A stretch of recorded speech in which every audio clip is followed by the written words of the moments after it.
الصلاۃ والسلام علیک یا سیدی یا رسول اللہ وعلی آلک و اصحابک یا حبیب اللہ۔ نور ٹی وی سے براہ راست پوری دنیا میں دیکھنے والے تمام ناظرین کو عظیم الشان پروگرام درس مثنوی میں خوش آمدید کہتا ہوں۔ الحمدللہ ہفتہ وار درس مثنوی ہر منگل سے نور ٹی وی سے براہ راست پوری دنیا میں الحمدللہ نشر ہو رہا ہے۔ پچھلے کئی سالوں سے الحمدللہ مرشد گرامی کے اس خوبصورت ناخوانے سے حضرت مولانا جلال الدین رومی رحمۃ اللہ تعالی علیہ کا فیضان تقسیم ہو رہا ہے۔ یہ خاصہ ہے دربار عالیہ نری شریف کا کہ الحمدللہ اس مرکز سے علم کی شمع اس خوبصورت انداز میں روشن کی جاتی ہے جو علماء کرام، سادات ذی وقار، خلفاء کرام، اہل محبت اس بزم کا حصہ بننے کے لیے دور دراز سے تشریف لاتے ہیں۔ اور حضور شیخ العالم رحمۃ اللہ تعالی علیہ کا یہ عظیم الشان مرکز ہے کہ جہاں سے آپ نے نور ٹی وی کے ذریعے پوری دنیا میں الحمدللہ درس مثنوی بھی دیا۔ یہ وہی مرکز ہے کہ جہاں سے محافل میلاد کا سلسلہ عظیم الشان جلوس یہاں سے ہوتے رہے۔ اور حضور شیخ العالم رحمۃ اللہ تعالی علیہ کا یہ وہ خاص مرکز ہے کہ جہاں آپ نے اپنے شب و روز الحمدللہ یہاں گزارے۔ آج کا یہ خوبصورت پروگرام اور یہ پروگرام میں آج سادات ذی وقار کی الحمدللہ آمد اور خلفاء کرام، علماء کرام کی کثیر تعداد میں الحمدللہ یہاں آمد اس بات کی دلیل ہے کہ الحمدللہ یہاں سے آج بھی حق و صداقت کا پیغام، نور ٹی وی سے دربار عالیہ نری شریف کا پیغام پوری دنیا میں پہنچ رہا ہے۔ یہ پیغام صرف دربار عالیہ نری شریف کا نہیں بلکہ حضرت مولانا جلال الدین رومی رحمۃ اللہ تعالی علیہ کا بھی ہے۔ آپ کی نظر عنایت، آپ کی توجہ کا یہ مرکز دربار عالیہ نری شریف، جس کی بہار و وقار الحمدللہ آستانہ عالیہ نری شریف کا یہ خوبصورت پھول جو پوری دنیا میں اس وقت جانشین حضور شیخ العالم، وارث مسند حضور شیخ العالم کے نام سے پہچانا جاتا ہے۔ پوری دنیا انہیں حضور شیخ العالم کی شبیہ، وارث مسند حضور شیخ العالم، عالمی مبلغ اسلام، پیر طریقت، رہبر شریعت حضرت علامہ الحاج پیر محمد نور العارفین صاحب صدیقی دامت برکاتہم العالیہ، سجادہ نشین آستانہ عالیہ نری شریف اثر پرست اعلیٰ نور ٹی وی کے الحمدللہ پوری دنیا جانتی ہے اور یہ درس مثنوی سننے کے لیے بیدار رہتے ہیں۔ آپ کا درس فقہ ہو یا درس حدیث کا پروگرام ہو، جشن عید میلاد النبی ہو یا سیدنا صدیق اکبر کانفرنس ہو، اب الحمدللہ اپنے شیخ کامل کے اس حکم سے، آپ کی نظر عنایت سے جہاں بیٹھتے ہیں الحمدللہ عاشقوں کا اجتماع ہوتا ہے۔ میں بلا تاخیر آپ کی خدمت عالیہ میں ملتمس ہوں، جانشین حضور شیخ العالم انشاءاللہ درس مثنوی ارشاد فرمانے لگے ہیں۔ آئیں مل کر اللہ کی صداؤں سے ہم درس مثنوی سنتے ہیں۔ اللہ ہو اللہ ہو اللہ ہو اللہ ہو اللہ ہو اللہ ہو اللہ ہو اللہ ہو اللہ ہو اللہ ہو اللہ ہو اللہ ہو اللہ ہو اللہ ہو اللہ ہو اللہ ہو اللہ ہو۔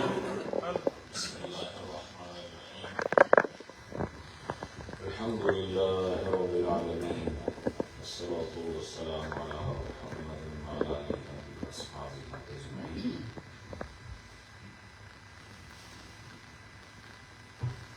حضرات، ہم اللہ پاک کے خاص احسان اور مہربانیوں کے سائے میں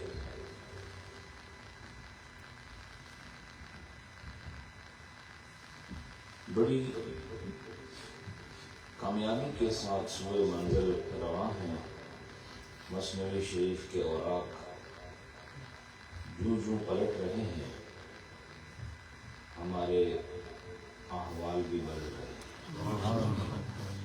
اس کے ہر صفحے کے پلٹنے سے قلب کی کیفیات بھی پلٹ رہی ہے، اور صرف ورق گردانی نہیں ہو رہی بلکہ اعمال میں پاکی کی روانی بھی نظر آتی ہے۔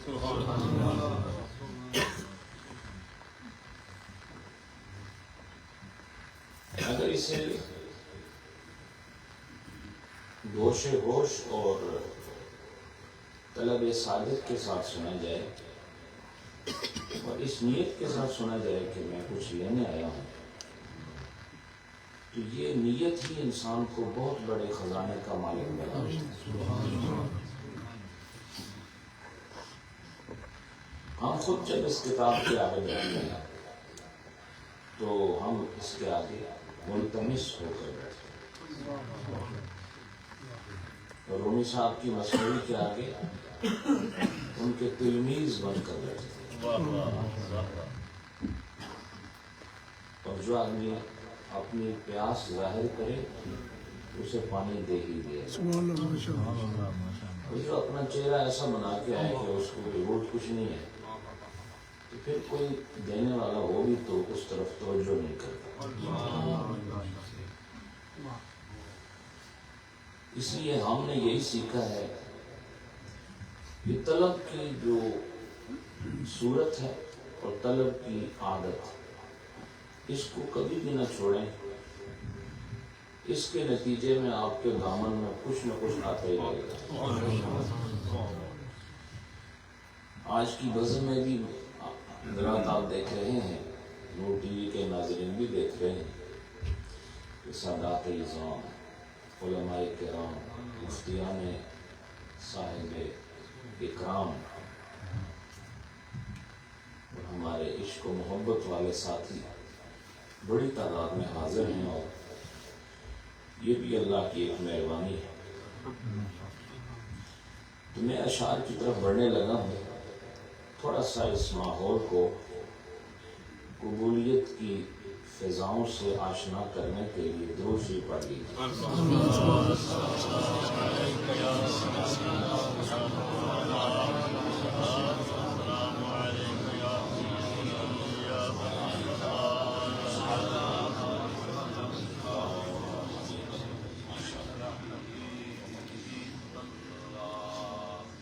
حضرات، ہم نے بڑی اچھی جگہ بات چھوڑی تھی اور بڑی اچھی جگہ سے پھر شروع ہونے لگی۔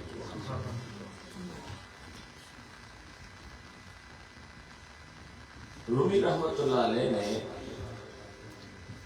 مرد و زن کے اس باہمی ربط کو، تعلق کو اسلامی مذہبی اور روحانی رنگ دینے کے لیے اس قصے میں جس انداز سے سمجھنے اور سمجھانے کا اسلوب اختیار فرمایا، یہ ایک آپ کا خاصہ ہے۔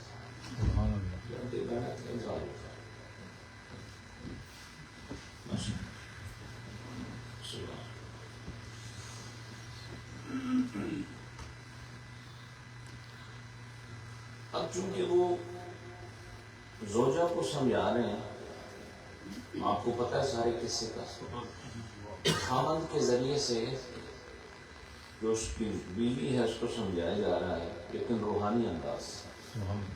اور میں نے آپ کو بتایا تھا کہ روحانیت کے لیے سب سے پہلا جو قدم ہے وہ اپنے گھر سے اٹھنا چاہیے، کہ میاں بیوی بچے ایک گھر میں روحانی زندگی کا آغاز کریں،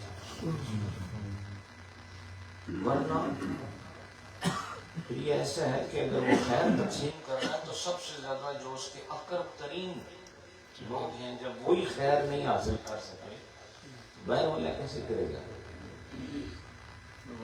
اس کا معنی یہ نہیں کہ باہر والا نہیں کر سکتا، معنی یہ ہے کہ آغاز ان سے ہونا چاہیے جو آپ کے اقرب سب سے قریب۔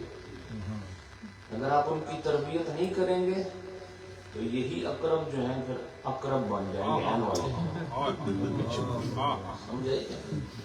یہ اقارب بن جائیں گے، ڈنک مارنے والے، بچھو کہتے ہیں اقرب۔ تو رومی صاحب فرما رہے ہیں، اب وہ ایک حقیقت سے پردہ اٹھاتے ہیں کہ اتنی نصیحتیں کی ہیں، اتنی باتیں کی ہیں، اتنے نظائر پیش کیے ہیں، اتنی تمثیلات کا تذکرہ ہو گیا ہے، لیکن آگے اثر نہیں ہو رہا، تاثیر کی رمق محسوس نہیں ہو رہی، تو یہاں وہ ایک بڑی محبوبانہ بات کرتے ہیں۔ وہ فرماتے ہیں کہ بات یہ ہے کہ جب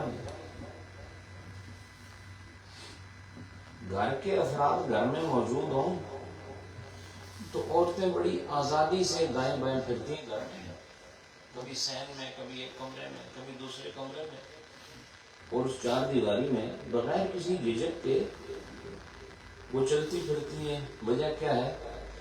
وجہ یہ ہے کہ اس پورے گھر کے ماحول میں اہل حرم کے لیے حرم والے ہی ایک مکان کے اندر رہ رہے ہوتے ہیں۔ آج آپ کو یہ بھی بتا دوں کہ گھر کی مستورات کے لیے بھی اہل حرم کا جو صیغہ ہے استعمال کیا جاتا ہے، گھر والوں کے لیے بھی اہل حرم، گھر کی مستورات کے لیے، باقی کے لیے نہیں۔ تو رومی صاحب نے فرمایا کہ جس طرح آپ کے گھر میں کوئی نامحرم آ کے دستک دے اور پتہ لگے کہ کوئی غیر آ گیا ہے تو وہ عورتیں پھر جلد پردے میں چھپ جاتی ہیں۔ آپ پاکستان والے لوگ ہیں، ایسا عموماً گھروں میں ہوتا ہے، آپ نے خود اس کا مشاہدہ کیا کہ چاچا آیا تو کوئی بات نہیں، ماموں آیا تو کوئی بات نہیں، بھائی آیا تو کوئی بات نہیں، والد آیا تو کوئی بات نہیں، خامند آیا تو کوئی بات نہیں، سمجھے؟ بھانجا آ گیا، بھتیجا آ گیا، کوئی بات نہیں، اسی طرح بیٹھ رہتی ہیں۔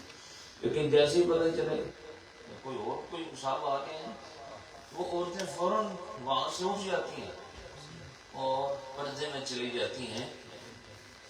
تو رومی صاحب بتانا چاہتے ہیں بالکل اسی طرح یہ جو اسرار والے لوگ ہیں، حقائق والے لوگ ہیں، معانی والے لوگ ہیں، عرفان والے لوگ ہیں، مقام والے لوگ ہیں، یاد رکھو ان کی جو گفتگو ہوتی ہے وہ انہی کے لیے ہوتی ہے جو ان کے اہل حرم میں سے۔ اگر کوئی ایسا آ گیا کہ جس کی سماعت پر وہ بھاری ہے اور وہ اس کو ہضم نہیں کر سکتا، تو پھر یاد رکھو ایسا کلام پھر چھپ جایا کرتا ہے، جس طرح وہ عورت نامحرم کو دیکھتے ہی آؤٹ میں ہو جاتی ہے، پردے میں چلی جاتی ہے، صاحب عرفان کا کلام بھی ایسے انسان کے آگے چھپ جاتا ہے جس نے سمجھنے کی صلاحیت عطا نہیں کی۔ اتنی گہری بات۔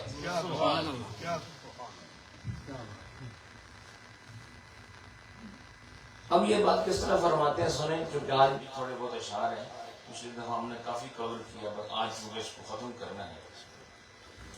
تو رومی صاحب فرماتے ہیں چونکہ نام محرم درایت از حرم، ہمارا جو گھر ہے اس پر چونکہ ایک نامحرم جب آ جائے، پردہ در پنہا شون اہل حرم، جی وہ پردے کے پیچھے چھپ جاتے ہیں اہل حرم، جب کوئی نامحرم آ جائے تو اہل حرم پھر ظاہر نہیں رہتے، پردے استتار میں چلے جاتے ہیں، سطر میں چلے جاتے ہیں۔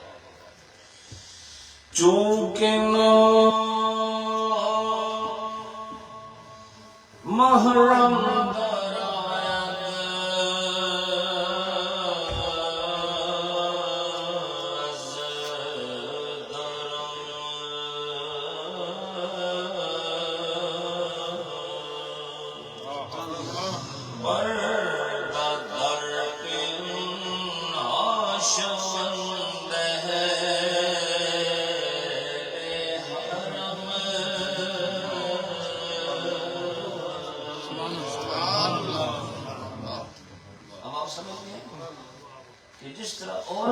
پردے میں چلی جاتی ہے نامحرم کے آگے، اس طرح کاملوں کا کلام بھی ان کی شخصیت کے پردے میں چھپ جاتا ہے اور اس آدمی کے لیے ظاہر نہیں ہوتا جو اسے ہضم کرنے کی صلاحیت نہیں ہوتی۔ تو ہضم والے ہی اہل حرم ہیں۔ اور یاد رکھو، اس سے پتہ چلا کہ اللہ کے ولیوں کا بھی ایسے لوگوں سے کلام کی حیثیت کے مطابق پردہ ہوتا ہے جو ان کے کلام کو سمجھ نہیں سکتے، وہ اپنے کلام کی حیثیت سے پردے میں چلے جاتے ہیں، جس طرح عورت نامحرموں سے بچنے کے لیے پردے میں چلی جاتی ہے۔ اس کے بعد فرمایا کہ یہ تو نامحرم کی بات ہے، تو نامحرم کا جو متضاد اور مقابل ہے وہ محرم ہے۔ بولو کون ہے؟ محرم وہ ہے جس کے آگے آدمی کی طبیعت کھل جاتی ہے۔ محرم وہ ہوتا ہے جس کے آگے طبیعت کھل جاتی ہے۔ محرم وہ ہے جس کے آنے پر پابندیاں ختم ہو جاتی ہیں۔ محرم آنے سے گھر کا ماحول بدل جاتا ہے۔ محرم کے آنے سے مزاج میں خوشبو پیدا ہو جاتی ہے۔ ورنہ نامحرم آیا تو انقباض پیدا ہو گیا اور محرم آیا تو پرواز پیدا ہو گیا۔ محرم اور نامحرم میں جتنا فرق ہے یہ سمجھنے کے لیے یہی سمجھ لو، جیسے آگ اور پانی میں فرق ہو، جیسے زمین اور آسمان میں فرق ہو، جیسے صبح اور رات میں فرق ہو، جیسے گورے اور کالے میں فرق ہو، وہی فرق ایک محرم اور نامحرم میں۔ تو فرمایا کہ جب نامحرم آیا تو کیا ہوا تھا؟ پردے میں چلی گئی، عورتیں کہاں گئی؟ پردے میں چلی گئی۔ اب محرم آ رہا، تو رومی صاحب نے فرمایا کہ جب محرم آ رہا ہے تو محرم وہ ہوتا ہے جس سے نقصان نہیں ہو سکتا۔ محرم کون ہے؟ یہاں ایک جملہ استعمال کیا ہے، اس شرح والے نے صرف ایک بات کی ہے، میں اس کی دو صورتیں بیان کروں گا، اور وہ کیا ہے؟ وہ کہتے ہیں ور در آید محرم دور از گزند۔ دور از گزند ایک دعائیہ کلمہ بھی ہے، اور دوسرا معنی یہ ہے کہ دور از گزند کا مطلب اللہ تعالیٰ اوکھی گل تو، پریشانی تو، تکلیف تو محفوظ رکھے، سمجھے کہ نہیں؟ یہ سمجھو اگر دعائیہ معنی میں ہو تو دور از گزند جو ہے یہ جملہ معتریضہ ہے۔ کیا بولو؟ جملہ معتریضہ ہے ترکیب کے اندر، لیکن میں یہ سمجھتا ہوں دور از گزند کا مطلب یہاں یہ ہونا چاہیے کہ دعائیہ بھی لے لیا، کلام تو بن جائے گا، کلام مفید ہوگا، لیکن اس کا دوسرا معنی یہ ہے کہ محرم جب اندر آیا، کون سا محرم آیا؟ وہ جو گزند پہنچانے سے بڑا دور ہے۔ اس لیے تو نام محرم اس کے سامنے آ جاتا ہے۔ تو بولو نام محرم کا محرم کے سامنے آنا مشکل ہے نا، اور محرم کا محرم کے آگے آنا کون سا؟ کوئی اس میں اشکال ہے؟ تو محرم کا محرم کے آگے آنا یہ سمجھو کہ سارے گزند اور تکلیفات کو رفع کرنے کے مترادف ہے، اور پتہ چلا اللہ والوں کے بھی کچھ محرم ہوتے ہیں، کچھ نامحرم ہوتے ہیں، اور وہ مذکر مؤنث کی وجہ سے نہیں ہوتے، وہ حال باطنی کی وجہ سے، وہ باطن کے احوال کی وجہ سے کوئی ان کا محرم ہوتا ہے، کوئی ان کا نامحرم ہوتا ہے۔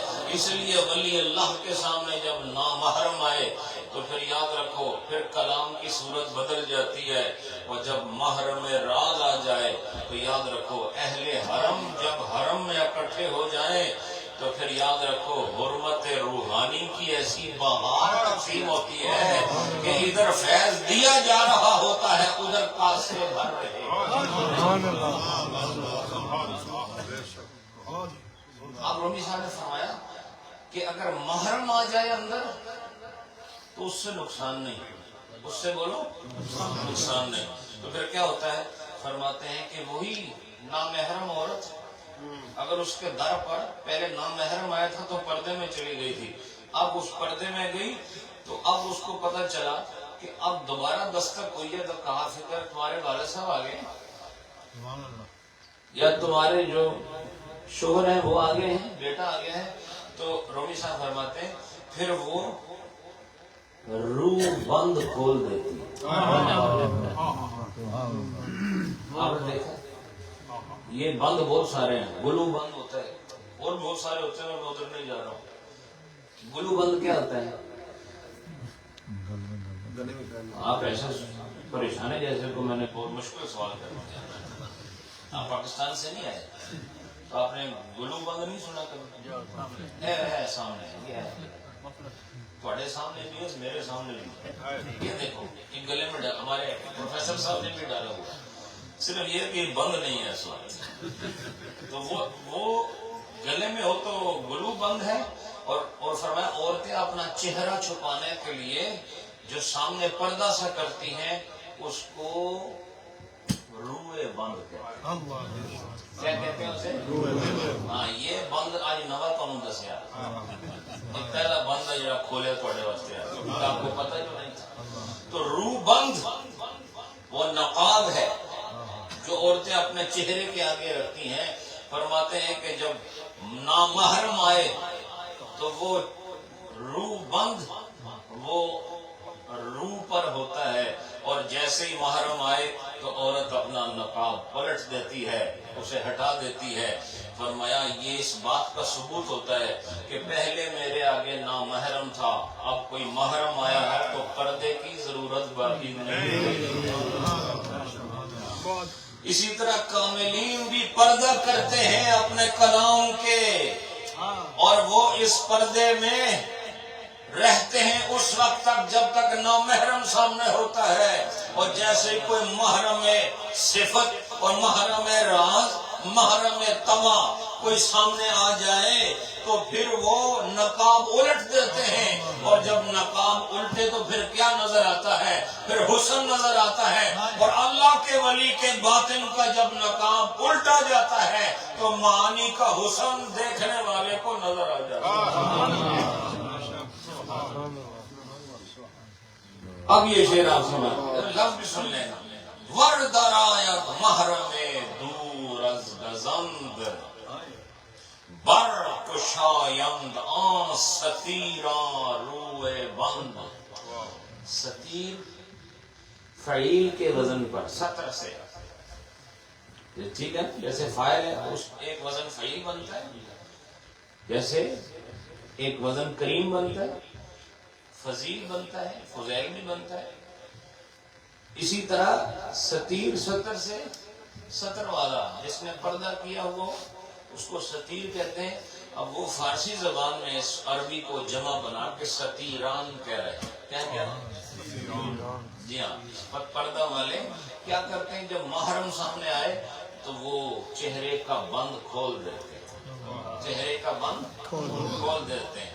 تو تم بھی کوشش کیا کرو کہ جب پاکوں کی مجلس میں جاؤ تو نہ محرم بن کے نہ جایا کرو، محرم بن کے جاؤ تاکہ وہ اپنے روحانی چہرے کا بند کھول کے تمہیں اپنی اصل صورت دکھا.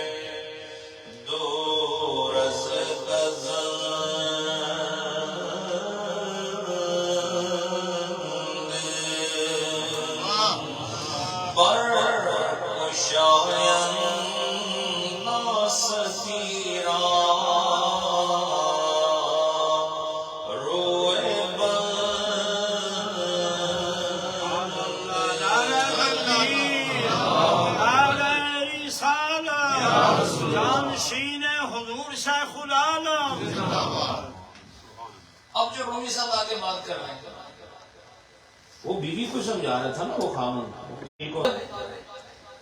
کسی کو سمجھایا جا رہا ہو اور اچھے سے اچھا کلام لانے کی کوشش کی جا رہی ہو.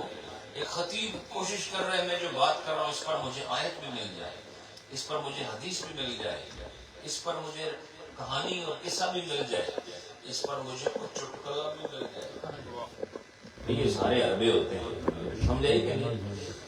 اور اس پر مجھے کوئی شعر بھی مل جائے, اس پر مجھے کوئی روحانی کلام مل جائے, اور یہ کوئی بری بات نہیں ہے, بہت خوبصورت بات ہے.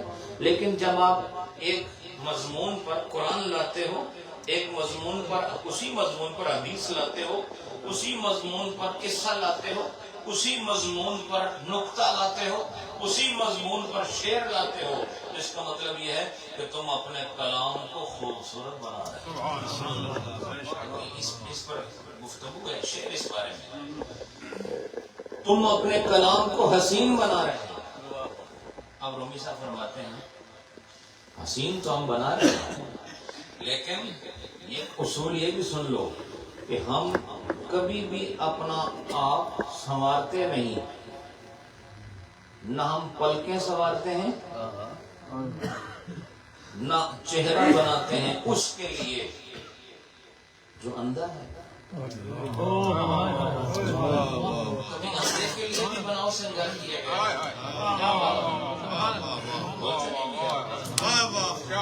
اندھے کے لیے بناؤ سنگار کیا گیا. کوئی جناب اپنے رخ پر غازہ ملے, نہیں سمجھے, کوئی اپنی پلکوں کو سنوارے, کوئی اپنے ابرو کو کمان کی صورت دینے کی کوشش کرے, اور کوئی اپنے لب و رخسار کے تزئین و آرائش کا اہتمام کرتا پھرے, لیکن اس کے لیے جو دونوں آنکھوں سے محروم ہے, فرماتے ہیں کائنات میں ایسا ہوتا نہیں ہے. یہ آرائش اس کے لیے کی جاتی ہے کہ اسے پتا ہو جس کے لیے میں بن رہا ہوں, سنور رہا ہوں, وہ اندھا نہیں ہے, بینا ہے, وہ دیکھنے والا ہے. تو اندھے کے لیے بناؤ سنگار نہیں ہوتا, بلکہ جو بینا ہو اور صاحب چشم ہو, صاحب بصارت ہو, اس کے لیے یہ بننا سنورنے کا کام کیا جاتا ہے. تو رومی صاحب نے ارشاد فرمایا گویا کہ تمہارے آگے معارف اللہ کے لوگ اور اللہ کے ولی کیا رکھیں, جب تمہارے اندر وہ ملکہ ہی نہیں ہے جو ان معارف کو اپنے اندر سمیٹ سکے.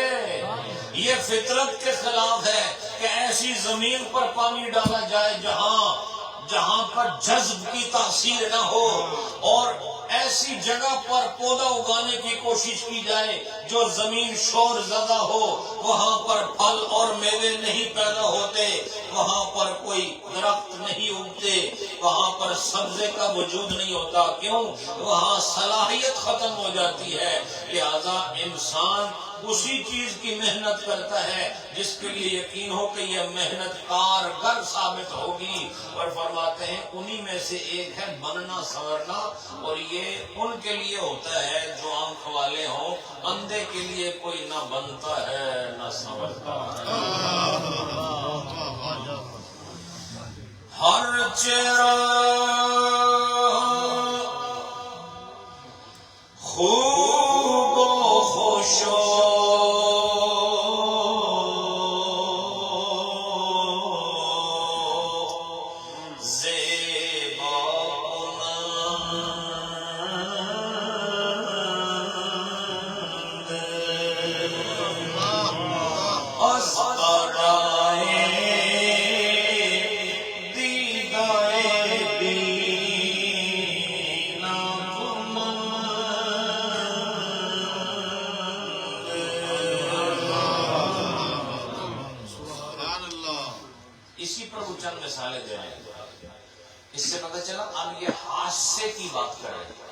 کس کی بات کرنا؟ ایک بڑا پنجاب والا حادثہ ہے, یہ وہ نہیں, یہ حس حادثہ جس سے آپ محسوس کرنے کی جو صلاحیت ہوتی ہے ہمارے اندر, تو ہمارے اندر حادثے ہیں بہت سارے, تو ان حواس کی مثالیں دے رہے ہیں. ابھی آپ کو ایک حادثہ نظر کی بات کی, حادثہ بصارت کی بات کی کہ آپ نہیں سنوریں گے. مثال کے طور پہ مجھے ایک بات بتاؤ, لباس اگر دنیا میں بندہ اکیلا ہو تو پھر اس کو کیا لوڑ ہے پگڑی دی, جراباں دی, کوٹاں دی, لمبی لمبی شیروانیاں دی, لمبے لمبے جبیاں, جو وہی کلا. یا رہنا ہی انیوں میں جو ہے جی بولو نا ضرورت نہیں. لیکن جیسی آنکھ والا ایک بھی کہیں ملا نا اب احتیاط کرے گا. بولو اس سے پتہ چلا اللہ والے یہ بخل نہیں کرتے. کائنات میں ایک بھی مل جائے اسے سینے سے لگا کے آواز. اب وہ بھی سب اگلی مثال دے رہے ہیں بڑی خوبصورت ہے. وہ بھی اس کا بھی تعلق حادثے کے ساتھ ہے اور حادثے کے ذریعے وہ آپ کو احساس دلا رہے ہیں کہ ہم اپنے اندر ذوق سماعت پیدا کرو, ذوق طلب پیدا کرو. اور جب یاد رکھو جب یہ میں نے بہت پہلے درس دیا تھا کہ طالب کا مشتہی ہونا ضروری ہے. یاد ہوگا سوال. پیر کامل ہونا ضروری ہے, طالب کا مشتہی ہونا ضروری ہے. مشتہی کون ہے؟ جس میں شہوت ہو. بھائی جس آدمی میں شہوت ہوگی تو وہ پھر کوئی طلب کرے گا نا. فرماتے ہیں فرق یہ ہے کہ اس کے اندر جانوروں بیل والی شہوت نہ ہو, طوطے والی شہوت نہ ہو, بلکہ اس کے اندر روحانیت کی شہوت ہو کہ انوار کہاں سے ملیں گے, یہ روشنی کہاں سے ملے گی, یہ طریقت کے قطرے کہاں سے ملیں گے. اور میں جس کے اندر یہ شہوت کامل ہو اسے کامل مرشد مرتبہ کمال پہ فرماتے ہیں. اب رومی صاحب فرماتے ہیں کہ یہ جو سارنگی ہے اس کی آواز کا جو زیر و بم ہے, سمجھے کہ نہیں؟ آواز دیکھو نا اوپر بھی ہوتی ہے نیچے بھی ہوتی ہے. کوئی بھی آپ ابھی جو میں شعر پڑھتا ہوں تو اس میں بھی زیر و بم تو ہوتا ہے. زیر کہتے ہیں لوور سائڈ جی, اور بم کہتے ہیں اس کے اوپر والی سائڈ, اپر جو اس کا لیول ہوتا ہے اس کو کہتے ہیں. تو یہ جو ہمارا جو ٹون ہوتی ہے یہ اپ اینڈ ڈاؤن ہو تو اس کو زیرو بم کہتے ہیں. کیا کہتے ہیں؟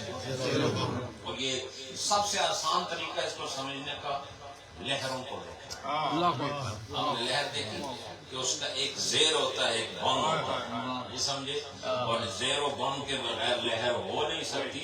اور یاد رکھو جو آدمی ایک ہی طرز ہی پڑھنا چاہے اسے کوئی سجا کھبا نہ ہو تو کھبی لانے لوگ اس میں سمجھے کہ نہیں.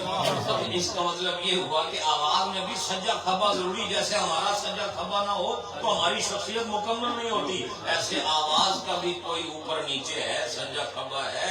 ان کی مدد سے آواز کانوں تک پہنچتی ہے اور سننے والے کو سحر میں مبتلا کرتی ہے. آواز جو سارنگی کی لوگوں کو نچا دیتی ہے, مست کر دیتی ہے, لیکن جو وہی ڈورا اس کا کیا بنے گا بھائی. اس کے آگے ساری دنیا کی سارنگیاں اکٹھی کرو, سارے ہارمونیم بجا بجا کے توڑ ڈالو تو وہ تو بت کا بت ہی بنا رہے گا. ہمیں تسی پہلا بٹن دباؤ یا آخری دباؤ, اس اپنی جگہ تو ہلنا کوئی نہیں. اور تم سارنگی کی کوئی بھی تال چھیڑ دو وہ چھڑے گا نہیں, وہی بیٹھا رہے گا. تو بات تو یہ ادھر تال چھڑے ادھر وہ بھی چھڑ جائے, نہیں سمجھے. ادھر آواز ہو تو ادھر بھی ساز پیدا ہو جائے, ادھر انگلیاں حرکت کریں ادھر دل حرکت کرے. تب جا کے پتہ چلتا ہے کوئی بجانے والا بھی ہے آگے اس کو کوئی سننے والا بھی ہے.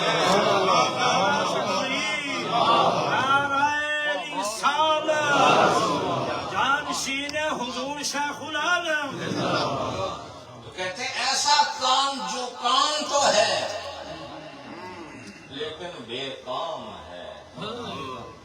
کان ہے بے کام ہے. اور وہ کون سا کان ہوتا ہے جس میں حادثہ سماعت نہ ہو, جس میں حادثہ. وہ دیکھیں آپ کو بھٹی صاحب نے زیر و بم اسکرین پر لکھا دیا, یہ دیکھیں آپ, یہ آواز کا زیر و بم ہے. یہ اگر اسٹریٹ لائن ہو تو تم مار پیسی اگر پڑھو گے اس طرح. یہ اگر لائن میں یہ اپ اینڈ ڈاؤن ہوا تو پھر وہ قابل سماعت ہوگا. تو اب فرمایا کہ یہ گوش بے حس کے لیے سارنگی کی تاریں نہیں ہلتی ہیں. اور ایسا آدمی جس کا کان تو ہو اور اندر جان نہ ہو اسے اسم کہتے ہیں. کیا کہتے ہیں؟ اسے کیا کہتے ہیں؟ اسم کہتے ہیں سواد کے ساتھ. جو جڑا نہیں دورا ہو رہا سجے پاسوں بھی تو کھبے پاسوں وہ اسم ہوتا ہے. کون ہوتا ہے؟ ہاں سمن بکمن امیون. قرآن نے بھی ذکر کیا. اور فرمایا کہ جو بے حس ہو اس کو ساز نہیں سنایا جاتا. فرماتے ہیں اسی طرح اللہ والے بھی ادھر اپنا ساز نہیں چھیڑتے جہاں آواز جا ہی نہیں سکتی. اس کے لیے آواز کا وصول الی السماعت ضروری ہے. کیونکہ یہ اعلی سماعت ہے وہ کہ مدرک کان نہیں ہوتا.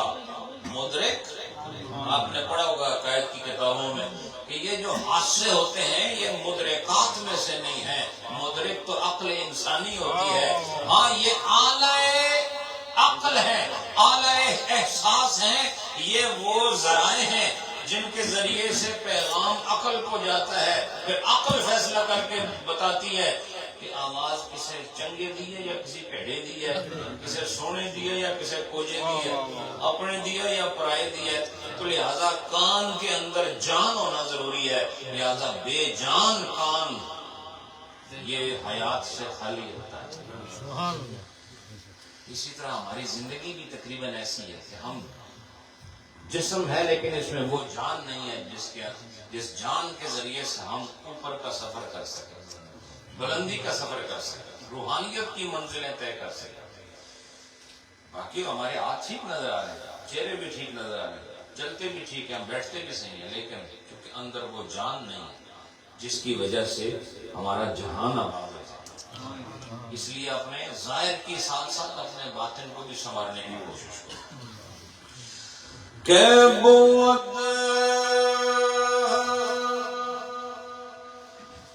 آواز چنگے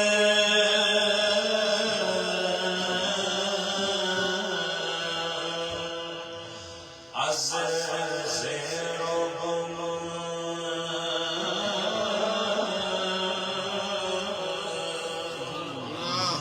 از برائے گوش بے سے اسم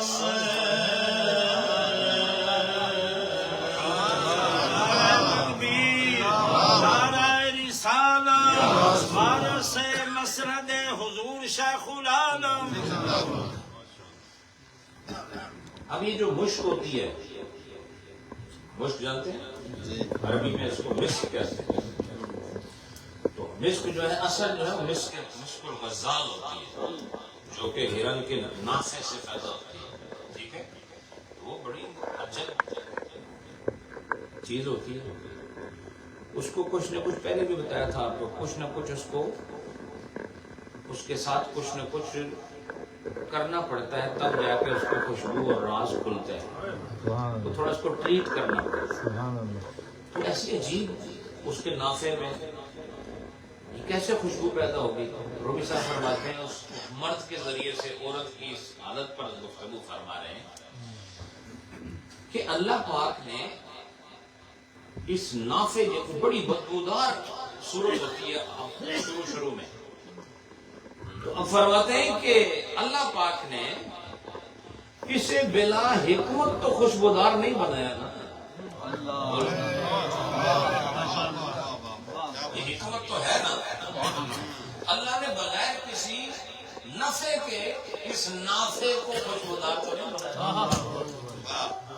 بلا نفع اس نافے کو اللہ نے خوشبودار نہیں بنایا, بلکہ اس نافع میں کوئی نفع ضرور ہے, لیکن اس سے نفع لینے کے لیے کسی نافع کا ہونا بھی سمجھے کہ نہیں, کہ جسے پتا ہو کہ نفع کیسے کمایا جاتا ہے تو فرماتے ہیں کہ اللہ پاک نے اسے بےہودہ نہ بنایا. تو بےہودہ کہتے ہیں جس چیز کا کوئی فائدہ نہ ہو اسے فارسی میں بےہودہ کہتے ہیں. سمجھے کہ نہیں؟ وہ ہمارے یہاں بےہودہ اور مطلب میں استعمال ہوتا ہے. ہمارے پاکستان ہندوستان میں تو بہت سارے لفظ جو ہیں ان کی شرافت تقریباً ختم ہو گئی ہے. ہم نے اپنے طرف سے ان کو استعمال کیا. تو وہ ایک شعر بھی نمن بےہودہ گردے اونچا بازار نہیں کرتا. ٹھیک ہے، یہ بھی رومی صاحب کا کلام ہے. کہتے ہیں نمن بےہودہ گردے اونچا بازار. کہتے ہیں میں کوئی ایسے بے فائدہ اور کوئی نالائکی کی وجہ سے اونچا بازار کے گرد نہیں گھومتا. سمجھے کہ نہیں؟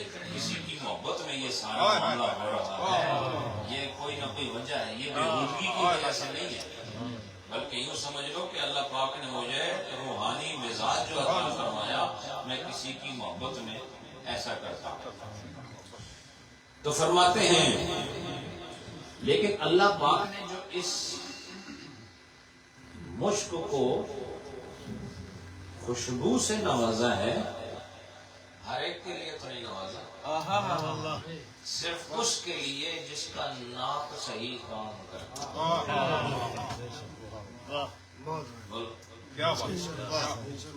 جس کا ناک ہے بڑا اندروں بالکل خالی ہے جی، جس کا ظاہری ناک ہے باطنی ناک نہیں ہے، ایسا آدمی کہ the one who has lost his sense of smell. تو رومی صاحب فرماتے ہیں اللہ نے اس کے لیے اس میں کوئی خوشبو نہیں. اب اس کو آپ دیں کہ یہ لو یہ پورا ہرن تھوڑا ہو گیا، وہ سنتا ہے اسے کچھ نہیں نہ پتہ چھوڑو بولو نا. ساری دنیا کی جتنی عطر کی دکانیں اس کا مالک بنا دو، اس کو عطر کا دریا بہا دو، پر اس سے ایک جھونکا بھی خوشبو کا محسوس نہیں ہوگا. اور جس کا ناک درست ہوگا اس دور دراز علاقے سے بھی اگر کسی نے خوشبو کا استعمال کیا اور ہوا اسے آہستہ آہستہ ادھر لے آئی تو یہ یہاں اعلان کر دے گا کہ خوشبو آئے. سمجھے کہ نہیں؟ اس سے پتہ چلا کہ ناک کا درست ہونا ضروری ہے. خوشبو محسوس ہو جاتی ہے، اسی لیے نبی پاک علیہ الصلوۃ والسلام کی خوشبو محسوس کرنے کے لیے اس ایمان والے ناک کی ضرورت ہے جو بے ادبی سے پاک ہو چکا ہو، اور مشرق میں رہے یا مغرب میں جہاں پر بھی رہے وہ مصطفیٰ کی خوشبو محسوس کر. اور جن کا ناک ٹھیک نہیں وہ جالی کے سامنے بھی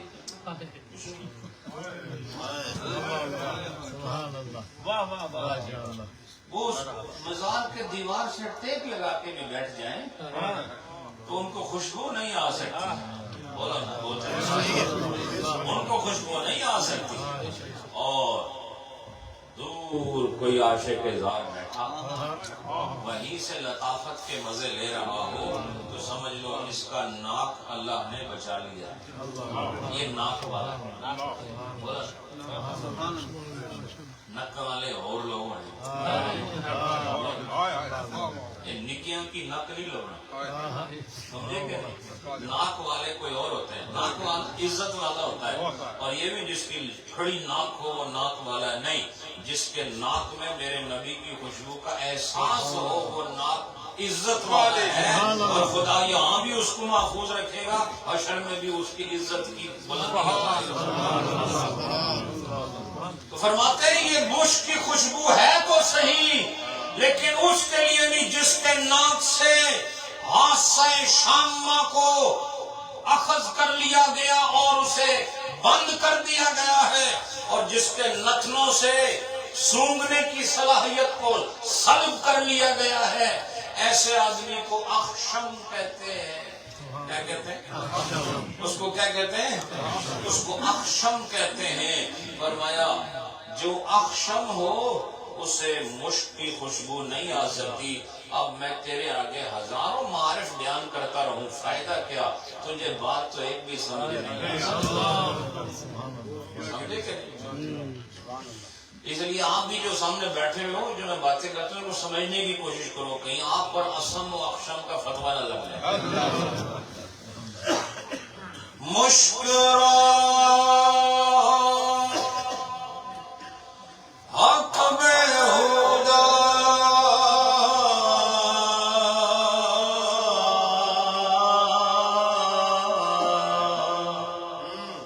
خوش دم نہ کر دے،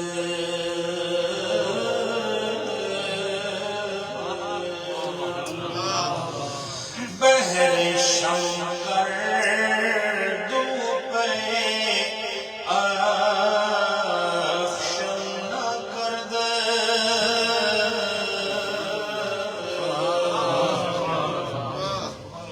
فرمایا کہ یہ جو خوشگوار بنایا نا مشک کو، بہر شم کر دے، ان کے لیے کیے جو شامہ والے ہیں۔ بولو بولو شمامت العنبر تو سنا ہی ہوگا، جو لوگ عطر لگاتے ہیں ان کو پتہ ہے شمامت العنبر۔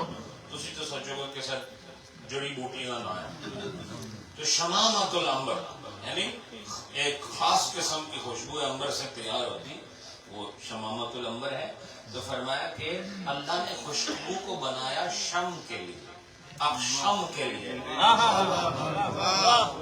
سمجھے کہ اللہ نے خوشبو کو بنایا شم کے لیے، اقشم کے لیے نہیں۔ لہذا اگر تمہیں خوشبو نہیں آ رہی تو یہ خوشبو کا نقص نہیں، تیرے ناک کا نقص ہے۔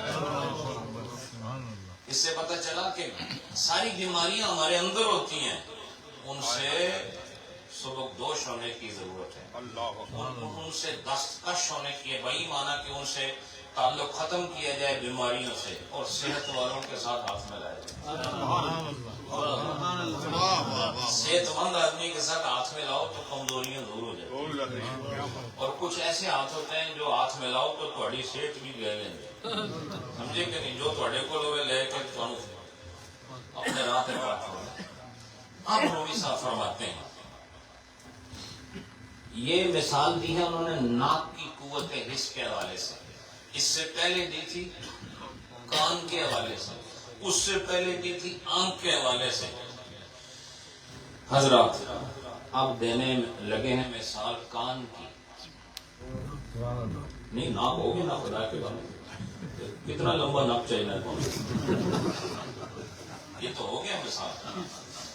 حضرات اب فرما رہے ہیں، دروشی پڑھو بھائی، اللہم صلی علی محمد وعلی آل محمد وبارک وسلم وسلم۔ آواز بلند۔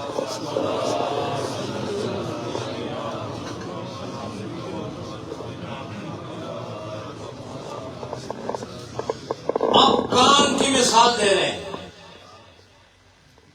اس سے یہ بھی پتہ چلا کہ وہ آدمی جو حق کو سمجھنے سے قاصر ہو، اس کی آنکھ بھی نہیں، ناک بھی نہیں، اس کی کان بھی نہیں، اس کی آنکھ بھی نہیں، اس کی زبان بھی نہیں، کچھ بھی نہیں، بے شک یہ کام کر رہے ہوں، لیکن جو حق کو نہ قبول کر سکے، رومی صاحب نے بتا دیا، پھر ہماری نظر اور ہمارے جہان میں اور ہماری کتاب اور ہمارے نصاب میں یہ انسان کامل نہیں ہوتے۔ تو رومی صاحب نے فرمایا کہ اب جس طرح مشک کی خوشبو بھی بلا حکمت و بے فائدہ نہیں ہے، اسی طرح ایک خالی سے ڈنڈے میں سر کی آوازیں بھی جو اللہ نے پیدا کی ہیں بانسری کی شکل میں، یہ بھی بےہودہ نہیں ہے، یہ بھی بلا حکمت نہیں ہے۔ کیا جو اس کے اندر سوراخ کر کر کے اس کو تیار کیا جاتا ہے، کس طرح اسے اندر سے خالی کیا جاتا ہے، اور اسی طرح صوفی بھی اپنے مرید کو اندر سے خالی کرتا ہے، اور پھر مختلف طریقت و شریعت کے ایسے سوراخ بناتا ہے کہ جیسے جیسے وہ اس کو اپنے دم معجزانہ سے پھونک لگائے تو اس سے طریقت و شریعت کی مختلف آوازیں اس کے لیے پہلے اندر خالی کرنا پڑتا ہے۔ کہتے ایسی بانسری بھی دیکھی جو اوپر سوراخ ہو تو اندروں کھری ہو گئے، بولو مارنا رو پھوکا گاڑی پھوکا نہ نہیں بجنا، نہیں سمجھے؟ اس لیے ولی اپنی پھونک کو ضائع نہیں کرتا، دیکھتے اندر خالی ہے کہ نہیں. اور جو اندر سے خالی ہو جائے، ایک یاد رکھو، جو اندر سے خالی ہو جائے وہ اسے ساز اور اپنے دم سے بھر دے. لیکن اگر خالی نہیں تو پھر یاد رکھو وہاں دم ضائع نہیں کیا جاتا ہے. تو فرمایا کہ یہ جو حق ذات ہے اس نے اس نئے کے اندر، اس بانسری کے اندر جو خوش دمی پیدا کی ہے، یہ بیہودہ نہیں ہے، یہ بے فائدہ نہیں ہے. اور فرمایا جب اس کے اندر آواز پیدا کر ہی دی، کس کے لیے کی؟ رومی صاحب فرماتے ہیں یہ جن کے لیے نہیں کی، انسان کے لیے. جنات کے آگے بانسری بجانا کسی جن کا ہی کم ہو سکنا ہے، بندے کا کم نہیں ہو سکتا. بولا نا، بانسری کس کے لیے بجاتے ہو؟ انسانوں کے لیے. تو رومی صاحب فرماتے ہیں اللہ نے اس میں جو سر بنائے ہیں نا اور جو آواز پیدا کر دی، یاد رکھو کائنات میں جو بھی چیز جس حال پر ہے اسے بندے نے ذریعہ بن کے صرف ظاہر کیا ہے، بنایا اس کو خدا نے. ایک عقیدے کی بات ہوتی ہے. حتیٰ کہ ہمارا کوئی بھی فعل ایسا نہیں جسے ہم خود کرتے ہیں، ہمارے فعل کا خالق بھی اللہ. پوری یہ بحث ہے بڑی، معرکۃ الاعراب ہے کہ ہمارے افعال کا خالق کون ہے؟ اللہ ہے. تو جب ہمارے افعال کا خالق اللہ ہے تو بانسری کا خالق کون ہے؟ بولتے نہیں آپ؟ بظاہر آپ کھانا تیار کر رہے ہوتے ہیں لیکن اصل میں اس کو پکانے والا کون ہے؟ بولو. جس آگ پہ پکاتے اس آگ کو بنانے والا کون ہے؟ سمجھے؟ آگ لگاتے آپ ہو. یہ کیا بات ہے کہ آپ دیا سلائی کو رگڑو اور اس میں سے چنگاری پیدا کر کے دکھاؤ نا چنگاری کیسے پیدا ہوتی ہے. یہ تمہارا کام نہیں، یہ اسی کا کام ہے جو قدیم ہے، بے نظیر بے مثال. تو فرماتے ہیں یہ بانسری انسانوں کے لیے ہے، دیو کے لیے نہیں ہے، بھوت کے لیے نہیں ہے. تو فرمایا کہ جس طرح بانسری بھوت کے لیے نہیں ہے، اسی طرح صاحب اسرار کا کلام بھی بھوتوں کے لیے نہیں ہے، انسانوں کے لیے. سمجھائی کہ اس لیے وہ پھر اسرار کھولتے ہیں ان کے آگے جسے محرم پاتے ہیں. دیکھتے ہیں میرا محرم ہے، نہ محرم کے آگے پردے میں چلے جاتے ہیں، لیکن محرم آئے تو پھر اپنا نقاب الٹ دیتے ہیں اور معانی کی برسات کر دیتے ہیں.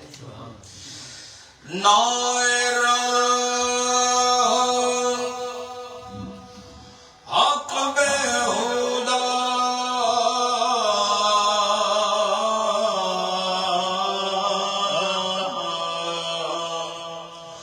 خوش دم نہ کر دے،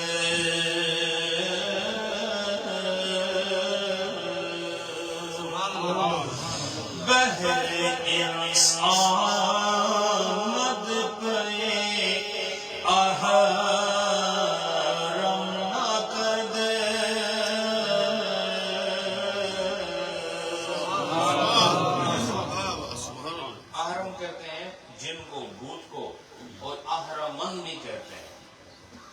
کہتے ہیں اہرمن جو شیطان کو خاص طور پر کہا جاتا ہے.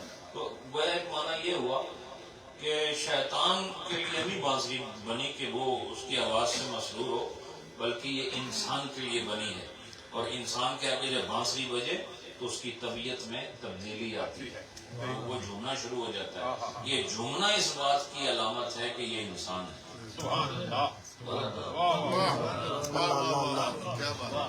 رومی صاحب نے تو شیطان کا ذکر کیا. عام ہمارے معاشرے مشہور کیا ہے کہ بھینس کے آگے بین بجانا، یہ مشہور ہے جی.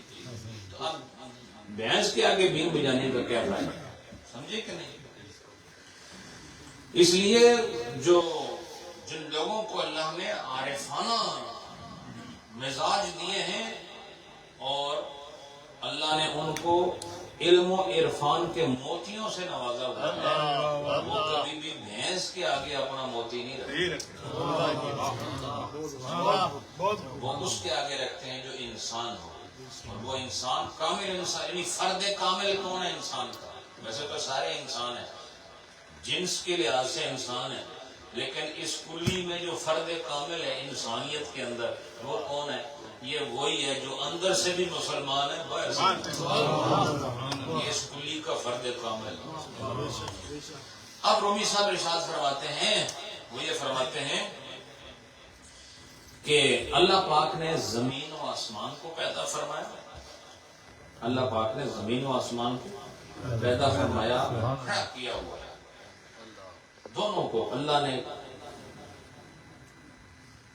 پیدا فرمایا، اور ان کے درمیان میں اللہ نے نور اور نار دونوں کو کھڑا کر دیا۔ سمجھے آپ؟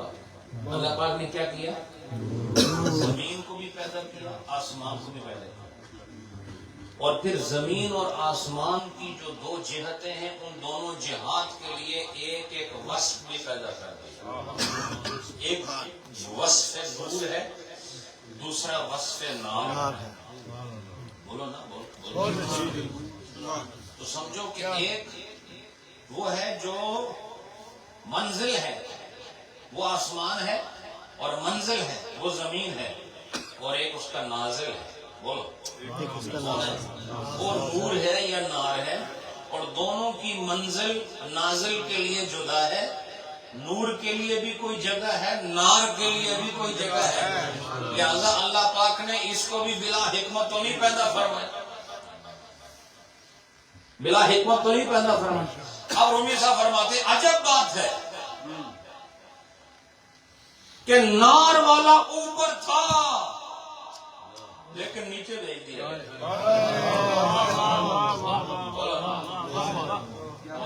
فخرج منہا، فرمایا کہ بولو نا، اللہ نے شیطان کو فرمایا فخرج، گیٹ آؤٹ، نکل جاؤ یہاں سے، چلے جاؤ، دفع ہو جاؤ یہاں سے۔ اس کو زمین پہ بھیجا، پہلے وہ کوشش کرتا تھا اوپر آسمان میں بھی کوئی خبریں لینے کی، پھر شہاب ثاقب کا خوبصورت اہتمام کیا اور ستاروں کے پتھر مارے گئے اور وہاں سے بھی داخلہ بند ہو گیا۔ فرمایا یہ اوپر تھا اور نیچے بھیجا گیا، اور نیچے والے کو نیچے بھیجا گیا تاکہ واپس اوپر آ جائے۔ لہٰذا یہ اس طرح کراس ہے، یہ ٹو وے ٹریفک ہے، کوئی اوپر جا رہا ہے، نیچے جا رہا ہے۔ فرمایا آسمان والے بھی ہیں، زمین والے بھی ہیں، آسمان والے بھی ہیں، زمین والے بھی ہیں، نور والے بھی ہیں، نار والے بھی ہیں۔ فرمایا اللہ نے کائنات میں زمین و آسمان کو پیدا فرمایا، اور پھر زمین کے لیے زمینی نازل رکھے، آسمان کے لیے آسمانی نازل رکھے، زمین کے لیے زمین کے موافق مخلوق رکھی ہے، آسمان کے لیے آسمان کے موافق مخلوق رکھی ہے۔ اب ارشاد فرمایا ایک افلاکی ہے، ایک خاکی ہے، افلاک پر رہنے والوں کو خاک کی طرف بھیجا، اور خاک پر رہنے والوں کو کہا تم رہتے خاک میں ہو لیکن منزلیں طے کرو تاکہ افلاک والوں میں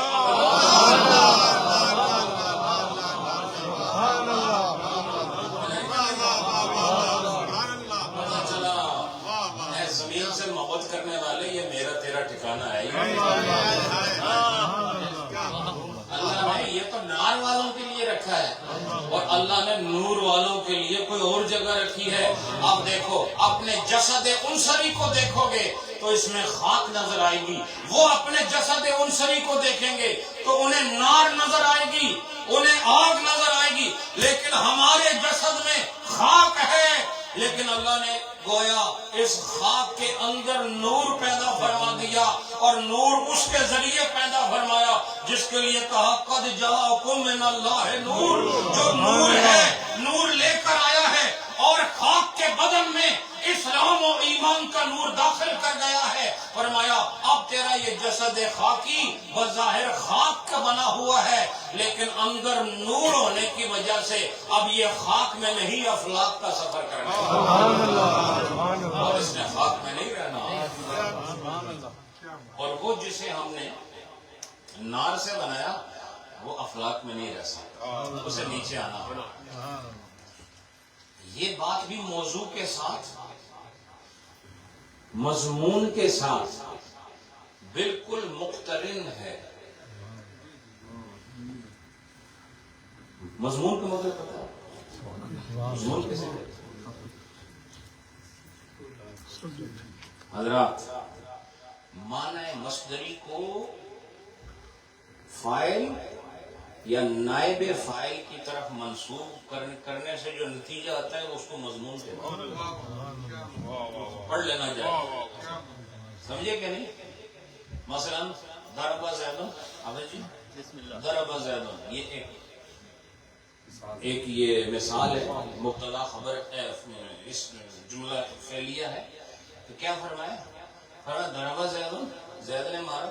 تو اب اس کا جو مصدر ہے نا، بولو نا، جو مصدر ہے اس کو آپ لوٹا دو زید کی طرف تو وہ اس کا مضمون ہوگا. ضرب زیدن کا مضمون ہے ضرب زید.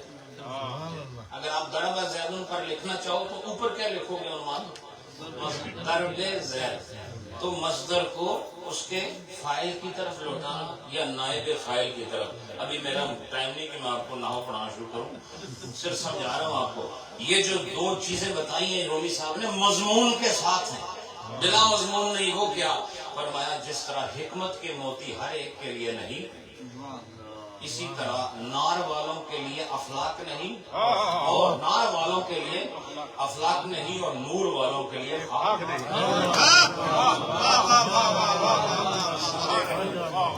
سمجھے کیا نہیں؟ اللہ مضمون کے ساتھ ہے. تو اب یہ ذرا تحت لفظ میں سنو، پھر میں یہ دو شعر اکٹھے پڑھ رہا ہوں. فرماتے ہیں حق زمین و آسمان برسا،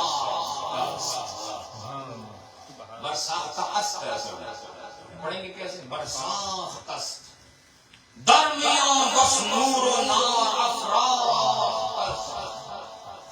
ایک افراختن ہوتا ہے، ایک افروختن ہوتا ہے. افراختن کہتے ہیں کسی شے کو کھڑا کر دینا، اور افروختن ہوتا ہے کسی شے کو روشن کر دینا. سمجھائی کہ نہیں؟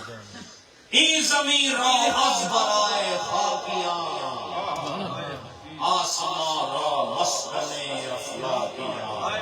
یہ بھی یاد کرن جو ہے یاد کرو. بس میں یہ دو کٹھے پڑھ رہا ہوں، وہ بسر سنیں. حق زمین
اسی طرح میں اور آپ رکے ہوئے یہاں ہیں، لیکن ہماری منزل تو بہت بلند ہے. بلند منزل پہ جانے والوں ہوش کرو، تم خاک والے نہیں. یہ جو تمہیں قبر میں دبایا جاتا ہے اس لیے نہیں دبایا جاتا کہ تم نے یہاں رہنا ہے. یہ برزخ ہے، برزخ بولو. یہ برزخ ہے، وہ وقفہ ہے جو اس جہاں خاک و افلاک کے درمیان سفر کرنے کا یہ برزخ ہے. برزخ ہے، برزخ. لہذا فرمایا کہ جب تو نے آسمان کا سفر کرنا ہے تو ذرا آئینے میں اپنا آپ دیکھ لینے، اس قابل ہے بھی کہ آسمان کا سفر اس چہرے کے ساتھ کرے گا. شرم آنی چاہیے. کردار، اخلاق، آداب، گفتگو، لباس، تنہائی، مجلس، ان ہر چیزوں پر نظر رکھا کرو کہ تم نے اخلاق کا سفر کرنا. اگر یہی رہنا ہوتا تو جو مرضی کرتے تم، ہو سکتا پھر ہم بھی ایسے نہ ہوتے جو نظر آ رہے ہیں۔ اگر یہ آخرت کی بات نہ ہوتی تو پتہ نہیں کیا کیا کر جاتے لوگ، لیکن جو لوگ ڈرتے ہیں سمجھ لو ان ڈرنے والوں نے اخلاق کے سفر کو طے کرنے کا ارادہ کر دیا۔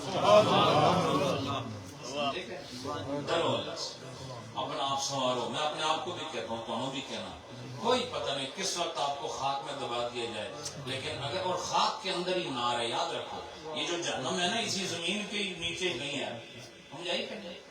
یہ اوپر کی طرف نہیں ہے، تو ایسا نہ ہو قبر سے وہیں اور نیچے لے جایا جائے۔ ہم نے ایسا کام کرنا ہے کہ قبر سے ہمیں بلندی کی طرف لے جائے۔ جو میں نے ابھی جملے کہے اس کا دیکھو یہاں کچھ تھوڑا تعلق آ رہا ہے۔ رومی صاحب فرماتے ہیں کہ اللہ پاک نے ہر مخلوق کو اس کے مکان سے مانوس کر دیا۔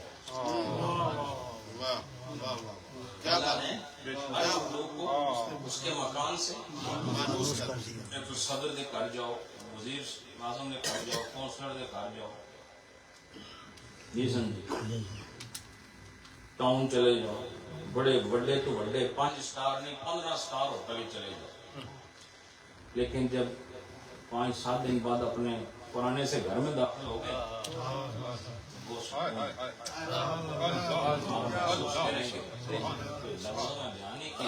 ہو سکتا ہے چارپائی کا ایک پایا تھوڑا کریک بھی ہو سکتا ہے، تھوڑا تکیا ایک کونے پہ آوے تو رضائی دروازے پہ ہی ہو، لیکن وہ سکون، وہ اطمینان اپنی جگہ پر آنے کے بعد ملتا ہے، وہ کہیں نہیں مل سکتا۔ اے مومن، تیرے لیے بھی کوئی مکان خدا نے بنایا ہے، یہاں تیرا سکون، تیرا سکون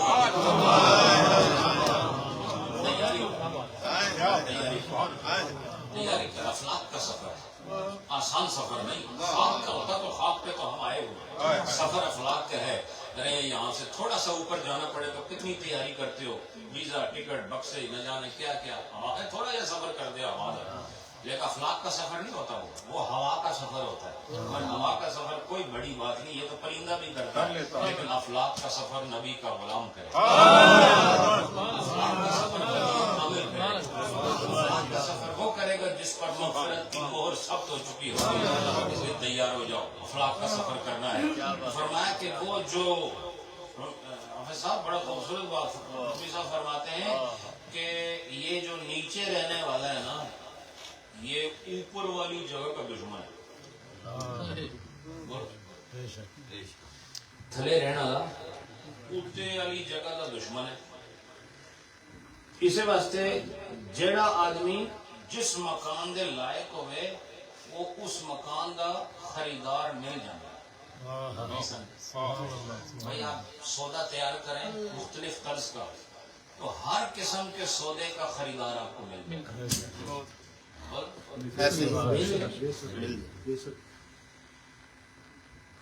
یہ جو آپ نے گھڑیاں پہنی ہوئی ہیں، کوئی آج کل گھڑیاں ایسی بھی ہیں 2 پاؤنڈ کی ملتی ہیں، دوروں لگنا کہ 1 لاکھ پاؤنڈ والی گھڑی لگی، سمجھے کہ بس وہ قریب آنے کی دیر ہوتی ہے سارا رات کھل جاتا ہے، سمجھے کہ نہیں؟ تو کچھ واقعتاً بڑی مہنگی، وہ 2 پاؤنڈ والی بھی بک رہی ہے کہ نہیں؟ بولو نا، اگر نہ بکے تو بناتا کون؟ بولو بولو، بولتے نہیں، میں آگے نہیں جاؤں۔ اور جو 1 لاکھ پاؤنڈ کی گھڑی بھی ہے، بعد جا کے چیک کر لینا اپنے، یہ مصیبت ہے اس کے اندر، دیکھ لینا آپ کو مل جائے گی 1 لاکھ 2 لاکھ پاؤنڈ کی گھڑی مل جائے گی، اس کا بھی خریدار ہے، اور جو پاؤنڈ کی گھڑی ہے اس کا بھی خریدار ہے۔ اس سے پتہ چلا کہ ہر جو بے ہے اس بے کا کوئی مشتری موجود ہے، ہر بے کے لیے مبی ہے اور ہر مبی کے لیے مشتری ہے، ہر خریدار کے لیے کوئی نہ کوئی مصنوع موجود ہے اور وہ اپنے معیار کے مطابق خریدتا ہے۔ تو فرمایا کہ کچھ خریدار جو نیچے والے ہیں وہ اوپر کا سودا کبھی نہیں خریدتے، وہ نیچے والے ہیں نیچے کا ہی سودا لیں گے، اور اوپر والے چاہے نیچے رہیں یا اوپر رہیں وہ سودا اوپر والا ہی خریدیں۔ اس لیے فرمایا مرد سفل کہتے ہیں کسی گہرائی کو، اس زمینی منزل کو سفل کہتے ہیں. اور فرما مرد سفلی دشمن بالا بود. یہ سفلی مرد جو ہے اوپر والی جگہ کو بالا کہتے ہیں. یہ جو مرد سفلی دشمن بالا بود مشتری ہر مقام پیدا بود. مشتری ہر مقام پیدا بود. اس لیے تم خود سوچو کہ تم کون سے خریدار ہو. زمین کا سودا کرنا چاہتے ہو یا اخلاق کا سودا کرنا چاہتے ہو؟ مرد سفلی دشمن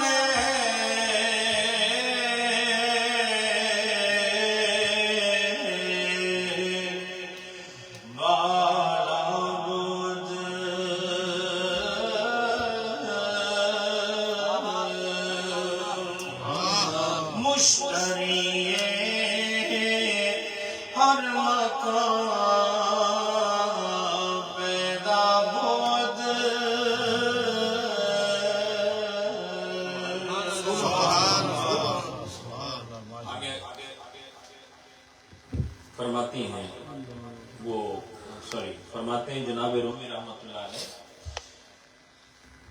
پھر اس خامند کے ذریعے عورت کی طرف مخاطب ہو گئے اور کہتے ہیں کہ اے سطر والی تو نے کبھی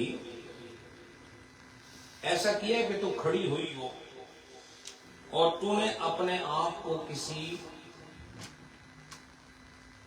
چشمے کور کے لیے آراستہ کیا؟ کوئی پرانی بات ہے دوسرے رنگ میں آ رہی ہے. فرماتے ہیں کبھی تو ایسے کیا ہے کہ تو نے اپنے آپ کو بنایا سنوارا ہو لیکن ایسے کے لیے جو چشمے کور والا جس کی آنکھ کام نہیں کرتی. تو فرمایا کہ یہ تو اتنی بات تو بھی سمجھتی ہے، تو بیگم ہے، اتنی بات تو بھی سمجھتی ہے، حتیٰ کہ تو جو پردہ بھی کرتی ہے اس لیے کرتی ہے کہ کوئی ہے جس سے پردہ ضروری ہے. میرا پردہ کرنا بھی کسی کے سبب سے ہے. اس سے پتہ چلا پردہ ہر ایک کس سے نہیں کیا جاتا، کسی کی وجہ سے کیا جاتا ہے. لہذا تجھے پردے میں ملبوس کرنے کا بھی کوئی اللہ نے سبب پیدا کیا ہے. اسی طرح اگر تمہیں بننا سنورنا ہے تو یاد رکھ اندھے کے لیے تو ایسا نہیں ہو سکتا. چشمے بینا چاہیے تیرا حسن دیکھنے کے سمجھے. تو یہ وہی بات دوبارہ دوہرا رہے ہیں. اس کا مطلب بھی یہی ہے کہ اگر تو اندھے کے آگے بناؤ سنگار نہیں کرنا چاہتی تو میں یہ معارف اور حقائق اس کے بعد تیرے آگے کیا بیان کروں. میں نے کوشش تو کی ہے کہ تیرے اندر یہ حقائق سما جائیں، لیکن جس طرح تو خود اندھے کے لیے سمرنا اور بننا پسند نہیں کرتی، میں بھی آج کے بعد اس بات کو پسند نہیں کرتا کہ اس زمین میں اور اس کھیت میں دانے ڈالوں جہاں اگانے کی صلاحیت ہے. ایسا تیرا ہے چتو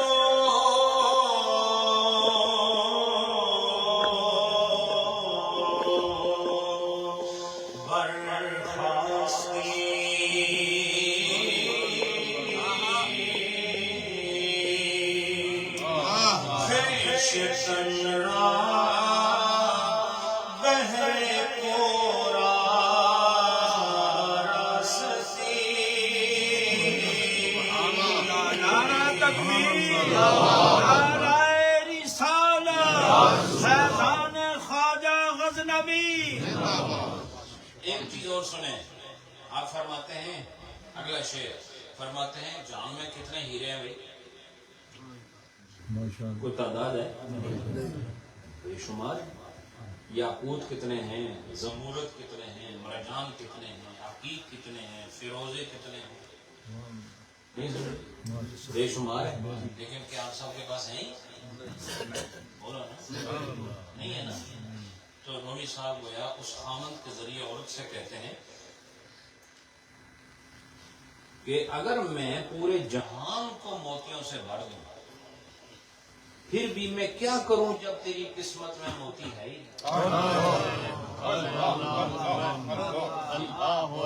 یہ بہت خوفناک بات ہے جب کسی کی تقدیر پر ضرورت ہے اور اس کی تقدیر کے لیے سہولت کی چابی نہ ہو جس سے کھول کے اس کے لیے معاملات حل کیے جائیں.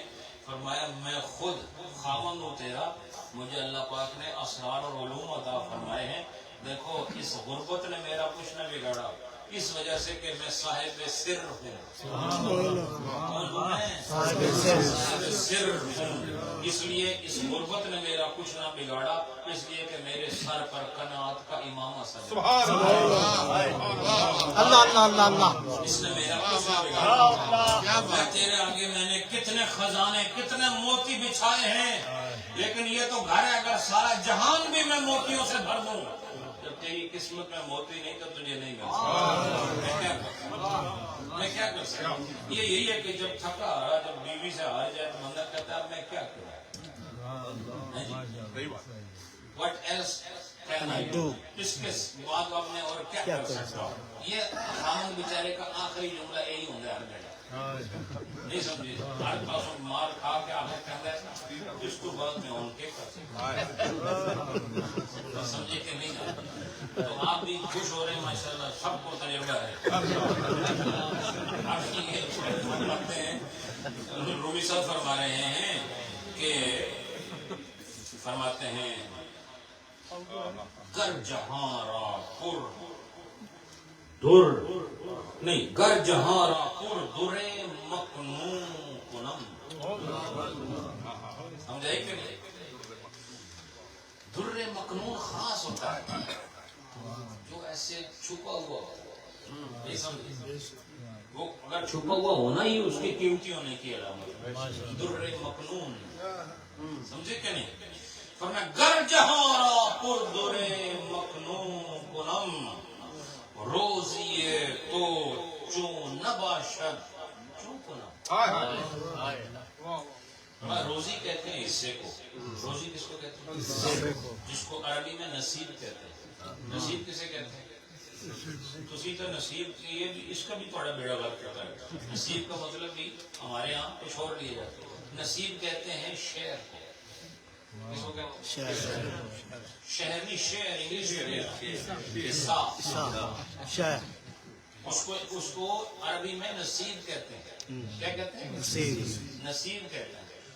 اور فارسی میں اس نصیب کو روزی کہتے ہیں. تو آپ یہ کہنا نا روزی, اللہ کرے روزی مل جائے, یعنی رزق مل جائے, تو اس کا مطلب ہے کہ جو میرا شعر ہے وہ مجھے مل جائے. روزی کا مطلب روٹی تو نہیں ہوتا. ہاں روزی روٹی کہتے ضرور ہے.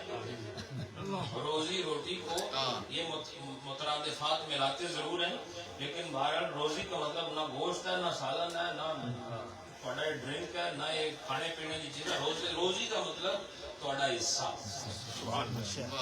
تو فرماتے ہیں جب میں پوری جہان کو در مکنون سے پر کر دوں, در کہتے ہیں موتی کو, تو پھر بھی میں کیا کروں جب تیرا اس میں حصہ ہی نہیں, تیرا اس میں نصیب ہی نہیں, تیرا اس میں روزی کا اہتمام ہی نہیں, میں کیا کر سکتا ہوں. یہ شعر سنیں پھر انشاءاللہ 2-4 شعر اور ختم کرتے ہیں. گر جہارا پر دورے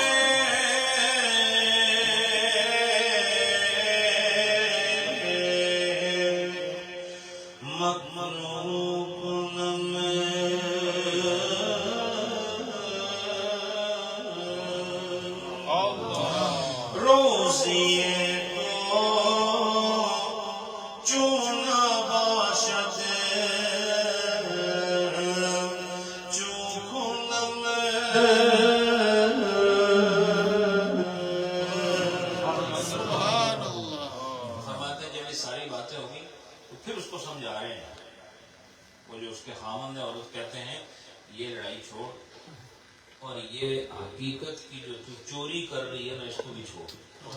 میرا مطلب ہے جڑا آدمی حقیقت کی آوے وہ بھی چور ہونا ہے.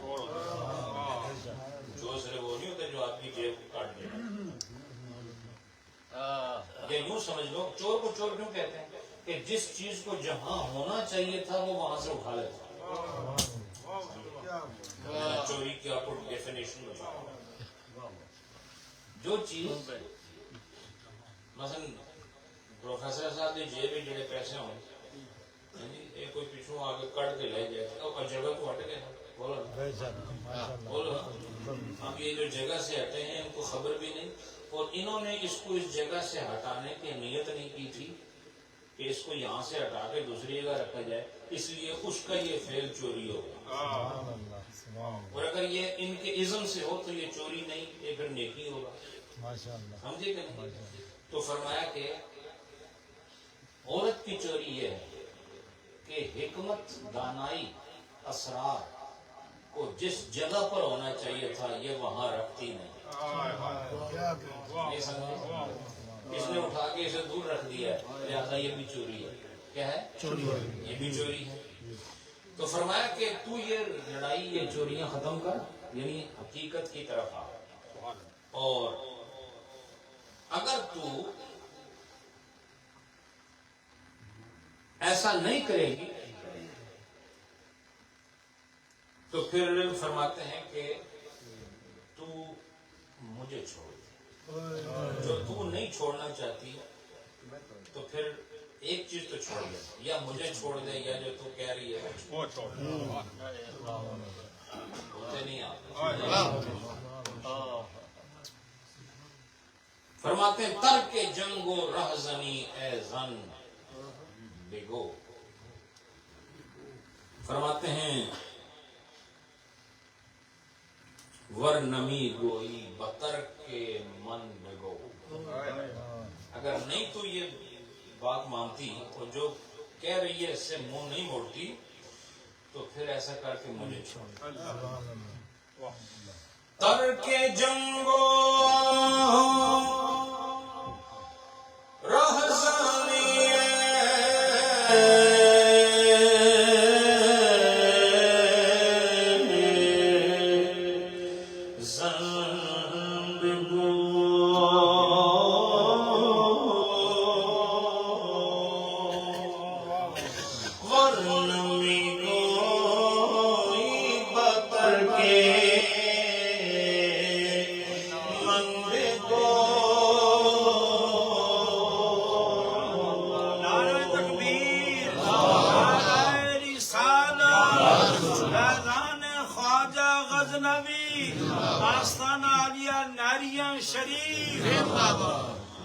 فرماتے ہیں کہ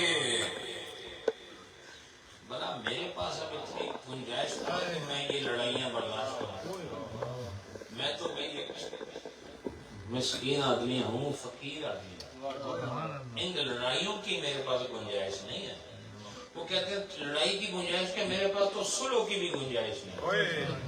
یعنی اس سے پتہ چلا بعض عورتیں اتنا تنگ کر دیتی ہیں اپنے خامندوں کو, کہتی نہ لڑائی نہیں ضرورت ہے نہ صلح نہیں ضرورت, ماڑی جان چھوڑو. تو فرماتے ایسا بھی ہوتا ہے. وہ کہتے ہیں لڑائی تو چلو دور کی بات ہے کہ مجھے لڑائی کی نہیں ضرورت, جنگ کی نہیں, مجھے صلح کی بھی ضرورت ہے.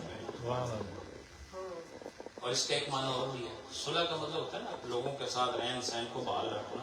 تو فرماتے ہیں کہ میرے پاس تیرے لیے لڑنے کا ٹائم کہاں ہے. میرے پاس تو اتنا وقت بھی نہیں کہ میں مخلوق خدا میں جا کے دنیاوی رابطے قائم کر سکوں.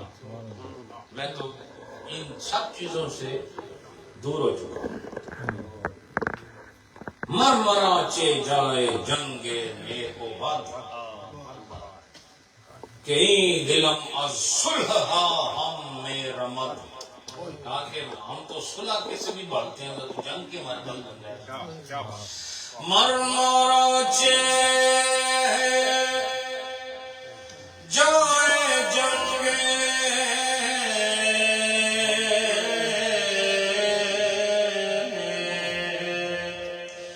نیک و بد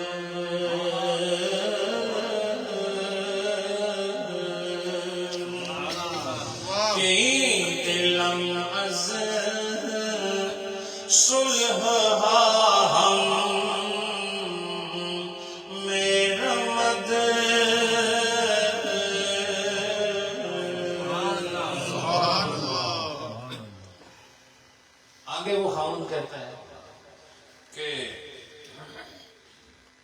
میرے زخموں کو اور زخمی کیوں کرتی ہے؟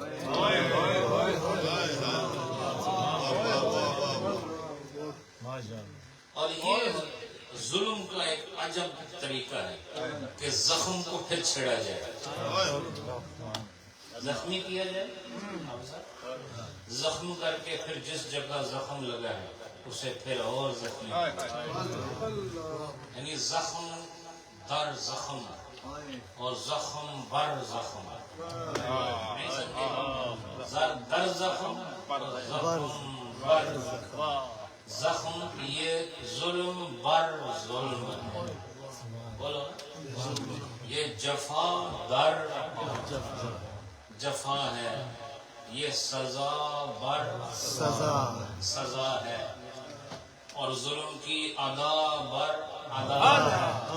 فرمایا یہ کس قسم کا عجب تماشا ہے کہ یہ جو تو مجھے زخم، اچھا یہ زخم کے لیے لفظ یہاں پہلے میں نے جب پڑھا تو یہاں ریش لکھا ہوا ہے، داڑھی تو زخم ہے، کہ پھر میں نے لغت کھولی تو پتہ چلا ریش دو معنوں میں، داڑھی اور زخم دونوں کے لیے فارسی میں لفظ ریش آتا ہے۔ ویسے بھی جب داڑھی رکھ لے آدمی تو پھر زخم لوگ لگانا شروع کر دیں، بہت سا گھر سے ہی شروع ہو جاتے ہیں۔ تو فرمایا کہ برسرے این ریش ہاں، بہت ریش ہاں بہت سارے زخم، برسرے این ریش ہاں نیشم مزن، ریش کے ساتھ نیش فرمایا، نیش کہتے ہیں ڈنک مارے، ڈنک زہر، تو وہ جو بچھو ہے وہ کیا کرتا ہے، اس کا کام نیش کرنا، یعنی اس کو ڈنک مارنا ہے، تو فرماتے ہیں کہ اس ریش پر نیش اچھا ہے، زخم پر زخم اچھا، برسرے این ریش ہاں نیشم مزن، زخم ہاں بر جان بے خیشم مزن، فرماتے ہیں کہ ایسے آدمی کو کیوں زخمی کرتی ہے کہ جو اپنے اندر سے اپنے آپ کو ختم کر چکا ہے، نہیں سمجھے آپ؟ فرماتے ہیں زخم ہاں بر جان بے خیشم، زخم ہاں بر جان بے خیشم، خیش کہتے ہیں اپنے آپ کو، فرماتے ہیں میں تو بے خیش ہوں، میں ایسا ہوں کہ میں نہیں رہا، جان بے خیش ہونا اس کو کہتے ہیں کہ میں ایسا ہوں کہ میرے اندر تو میں بھی نہیں رہا، ایسے آدمی کو تو کیوں زخمی کرتا ہے؟ ایسا آدمی کون سا ہوتا ہے جو راضی برضائے الہی، کون ہوتا ہے؟ وہ ہوتا ہے جو جان بے خیشم والا، اس کے اندر اپنا آپ نہیں ہوتا، اس کے اندر مالک کی رضا ہوتا۔ برسر ریش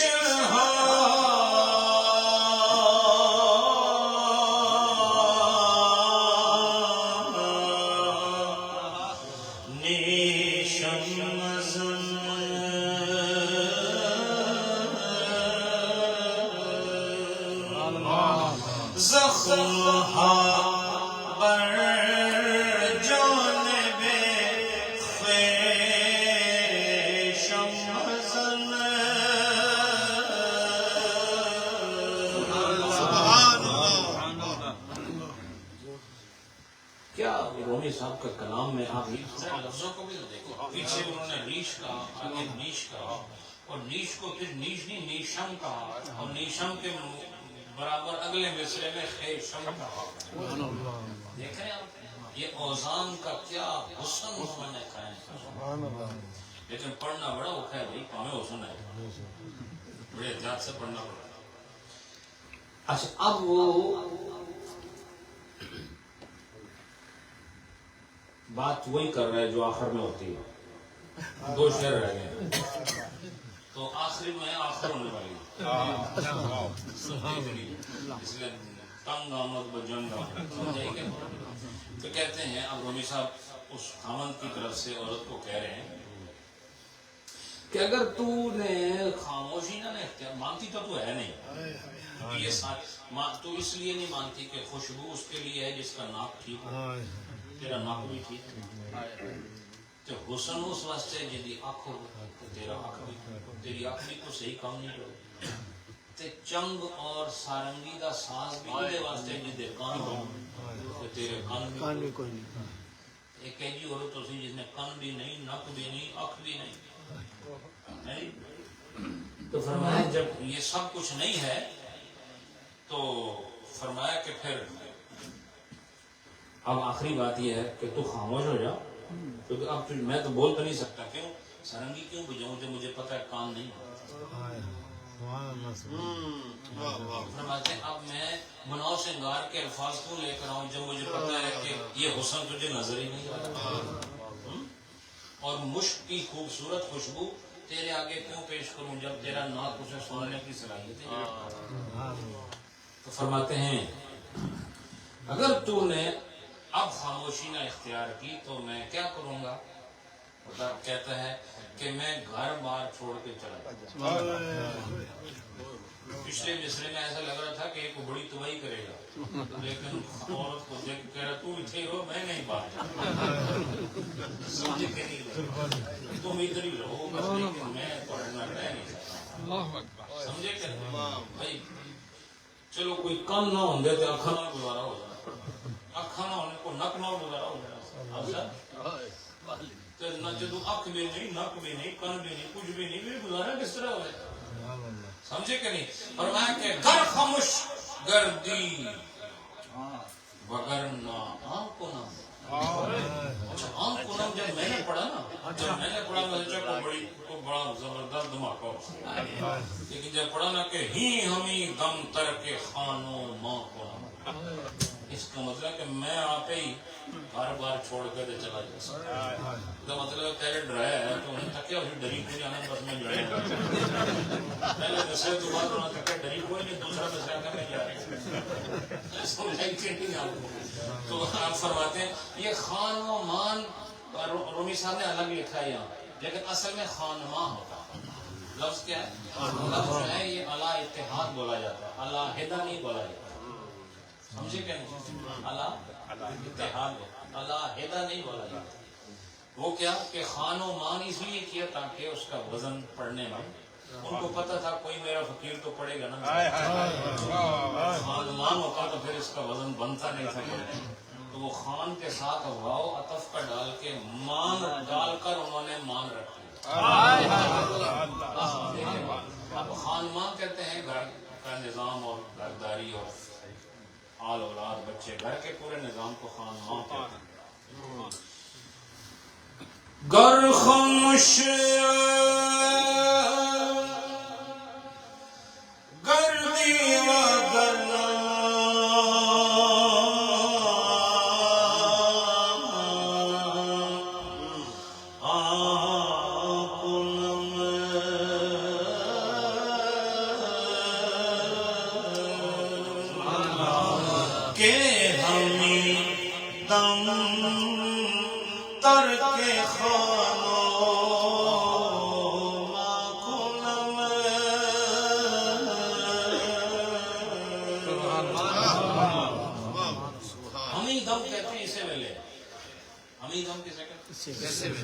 ایسے لے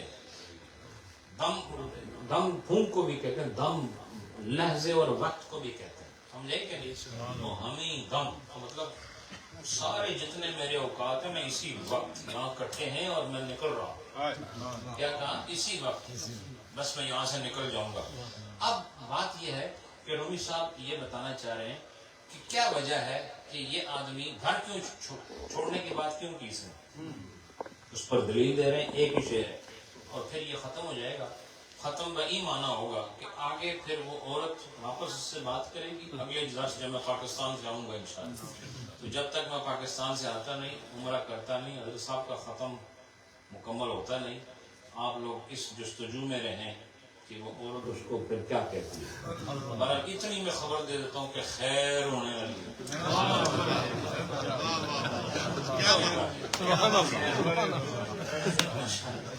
آخر میں خیر ہو ہی جاتی. نیک وہاں رہو تو خیر ہو ہی جاتی. لیکن وہ کیوں کہہ رہا ہے کہ I am going to go out I am going to leave now ابھی ابھی. کیوں ایسے کہہ رہا ہے؟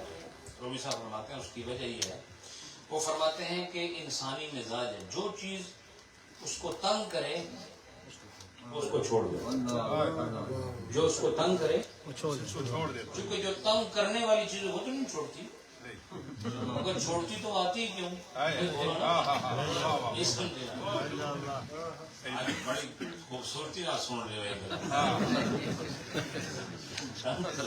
کرتی تو آتی ہی کیوں؟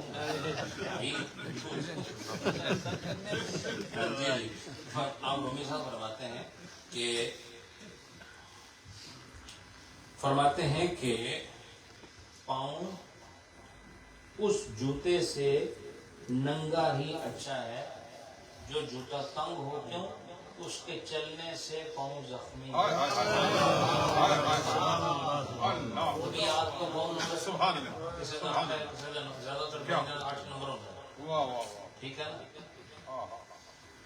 تو جڑے پلے ہوئے انہوں نے 13 نمبر والے بھی بیٹھے ہیں۔ اب یہ اگر جس آدمی کا پاؤں ہو 12 نمبر اس کو آپ دے دیں 9 نمبر یا 11 نمبر یا 10 نمبر، وہ کسی طریقے سے لوگوں کے اصرار پر ابا جی آپ نے میں لے کے جائیں چلو تھوڑا جا پا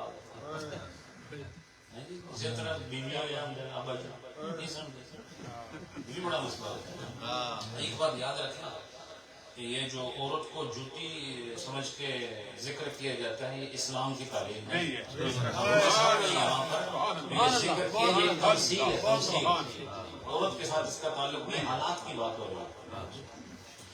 تو اب اگر آپ کا پاؤں 12 نمبر ہے اور میں 10 نمبر آپ کو دوں تو چلو کوئی کھڑے ہو کے کوئی لتا مار مار کے کوئی 5 بندے مل کے اگر آپ کو پہنا ہی دیں تو پھر آپ کی چال دیکھنا ایسے لگے گا 18 سال کی بالو عورت جا رہی نازک اندام، ایسے خوبصورت آپ کی چال بتائے گی یہ ابھی تھوڑی دیر پہلے اتنا لمبا چوڑا سینہ، اس کی یہ چال میں اتنا دھیما پن کیسے آ گیا، اس چال میں یہ لطافت کہاں سے آ گئی؟ تو لا کر لطافت نہیں ہے میرا پیر ٹوٹے گی، سمجھائی کہ نہیں؟ تو میں کہا باہر کر دو اس میں۔ اب وہ اگر آپ کے پاؤں کا نمبر 12 ہے اور 10 نمبر جوتی ہے تو اب بتاؤ ننگے پیر چل سکنے کو پسند کرو گے یا اسی میں چلنا پسند کرو گے؟ ننگے پیر۔ رومی صاحب یہ فرماتے ہیں جب تنگی ہو جائے تو پھر اس تنگی کو دور کرنا پڑتا ہے چاہے ننگے پیر ہی آدمی پسند کرے۔ اس لیے عورت سے کہا میں جا رہا ہوں، میں جا رہا ہوں، کیونکہ یہ نمبر ہمارا جو ہے نا یہ ملتا نہیں آپس میں، سمجھے کہ نہیں؟ یہ مزاج کا ملنا یعنی نمبر نہ ملنے کا مطلب 10 نمبر والے کے پاؤں میں 10 نمبر کی جوتی ہو نا تو سمجھ لو کہ محرم کو محرم مل گیا۔ اب وہ جہاں سے بات شروع کی تھی وہاں پر بات لا کے ختم کر رہا ہوں کہ محرم کو محرم مل، اب وہ اس میں بے دھڑک چلے گا، اس میں چلے گا بھی، دوڑے گا بھی، بیٹھے گا بھی، چھلانگے مارے گا اس میں، کیوں کہ اسے محرم مل گیا، اسے محرم مل گیا۔ اور فرماتے ہیں کہ غربت بہتر ہے، یعنی سفر، غربت کہتے ہیں مسافری کو، تو مسافری بہتر ہے یا گھر کے اندر لڑائی بہتر ہے؟ کہتے ہیں کہ اب گھر میں لڑائی ہوتی ہو، صبح بھی لڑائی، دوپہر میں لڑائی، رات میں لڑائی، یہ بہتر ہے یا میں غربت اختیار؟ غربت کہتا ہے اس کا بھی ہمارا پاکستانیوں نے غربت کا بھی غربت کا حل کر دیا، نہیں سمجھے؟ غربت کہتے ہیں مسافری کو، کیسے کہتے ہیں؟ غریب کہتے ہیں جو سفر کرتے ہیں اس کو غریب کہتے ہیں۔ تو فرماتے ہیں کہ یہ جو گھر میں لڑائی ہے اس سے بہتر نہیں کہ میں 2 قدم لے کے باہر چلا جاؤں، تو جے تسی اندر رہے تو پھر باہر آؤ گے تو وہ آنے والا حالت اب نہیں ہوتی، اس واسطے حالت کو پہلے اپنا حال بدلو، یہاں جنگ ہو رہی ہو وہاں پہ رہنے کی ضرورت نہیں، قدم باہر نکالو۔ تو فرماتے ہیں کہ پات ہی، سنو بھائی، پات ہی بے ہست، جب میں پڑھوں گا تو بے ہست پڑھوں گا، ٹھیک ہے؟ بے کہتے ہیں بہتر ہو، اس کا یعنی شورٹ ورژن ہے۔ پات ہی گشتن بے حس از کفش تنگ، از کفش تنگ، کہتے ہیں کہ ننگے پاؤں بہتر ہے تنگ جوتی سے، ننگے پاؤں ہونا بات ہی گشتن، ننگے یعنی ٹو بی بیئر فٹ، سمجھ آئی کہ آپ نے کوئی جوتا نہیں پہنا، کہتے ہیں یہ بہتر ہے اس سے کہ تنگ جوتا پہنا جائے، اور فرماتے ہیں تنگ کی جگہ آگے جنگ فرما رہے ہیں، تنگ آمد و جنگ آمد سے کوئی نام ہی فرمایا کہ اگر جوتا تنگ ہو تو اس سے خالی پاؤں چلنا بہتر ہے، اور گھر میں لڑائی ہو رہی ہو تو گھر سے باہر جانا بہتر ہے۔ تو میں نے آج آپ کو بہت خوبصورت طریقہ بتا دیا، جس میں لڑائی ہوئے فوراً باہر، جیسے لڑائی ہو کوشش کرو کہ وہ باہر جائے، تھوڑی دیر نہیں جاتی کسی بات کوئی پوچھے باہر کیوں آپ کو نماز نہ ٹائم ہوگا، کوشش کرو کہ لڑائی ایسے ٹائم ہوگی نماز نہ ٹائم ہونا چاہیے، بات ہی گشتن بے حسد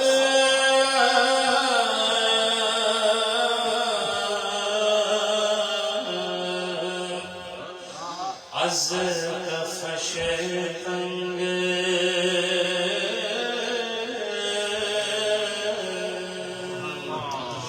رنج غربت بہ کے اندر خانہ جنگ، نعرہ تکبیر، نعرہ رسالت، نور نظر حضور شیخ العالم۔ خانہ جنگی آپ کو پتہ ہے بہت خطرناک چیز، ملک میں ہو جائے تو کتنی اس ملک کی حالت تباہ ہو جائے۔ تو یہ آخری شعر تھا، میں نے آپ کو سنا دیا ہے، اس سے آپ بخود بھی سمجھ گئے ہوں گے کہ احوال خانہ کو کس طرح سنوارنے کی کوشش کرنی چاہیے۔ رومی صاحب نے اپنے رومیانہ انداز میں ہمیں صوفیانہ انداز میں، عارفانہ انداز میں گھر کے اندر بھی نورانی ماحول قائم کرنے کا طریقہ بتایا۔ انشاءاللہ درس مسیحی شریف واپسی پر انشاءاللہ مارچ کے پہلے ہفتے میں واپسی ہوگی، اس وقت یہ جو نیا عنوان ہے اسی سبق کا وہ آپ کے سامنے پیش کیے جائیں گے، اور ہم یہ سفر جاری اور ساری رکھیں گے انشاءاللہ۔ میں آپ کے کہنے کے بغیر ہی آپ کی یہ دعائیں کروں گا، لیکن آپ کو میں کہہ رہا ہوں کہ میرے لیے دعا